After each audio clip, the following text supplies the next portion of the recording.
જામનગરના નગરજનોએ ગઈકાલે બુધવારે સમગ્ર શહેરમાં ધામધૂમપૂર્વક ધૂળેટી પર્વની ઉજવણી કરી હતી અને રંગ અને ઉમંગના આ પર્વનો ઉલ્લાસપૂર્ણ રીતે આનંદ માણ્યો હતો। સંખ્યાબંધ નગરજનો પોતાના મિત્ર વર્તુળો અને પરિવારજનો સાથે તેમજ પરિચિતો સાથે ધૂળેટી રમ્યા હતા। ઘણી બધી સોસાયટીઓમાં નગરજનો ડીજેના તાલે ધૂળેટી પર્વ માણી રહ્યા હતા।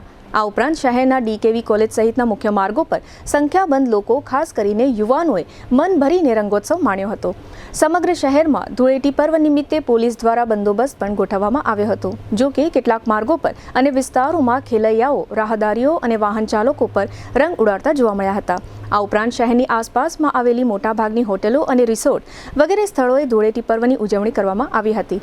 જામનગરમાં આવેલી આયુર્વેદ યુનિવર્સિટી, મેડિકલ ક્વાર્ટર તથા મેડિકલ કોલેજ હોસ્ટેલ અને નર્સિંગ હોસ્ટેલ સહિતના ખાનગી વિસ્તારોમાં પણ સૌ સંબંધિતોએ ધૂળેટી પર્વની ઉજવણી કરી હતી। આયુર્વેદ યુનિવર્સિટીના મેદાનમાં તબીબી વિદ્યાર્થીઓ દ્વારા ધૂળેટી પર્વની ઉજવણી થઈ, તેમાં વિદેશી તબીબી વિદ્યાર્થીઓ પણ જોડાયા હતા અને આ સ્થાનિક ભારતીય તહેવારનો આનંદ માણ્યો હતો।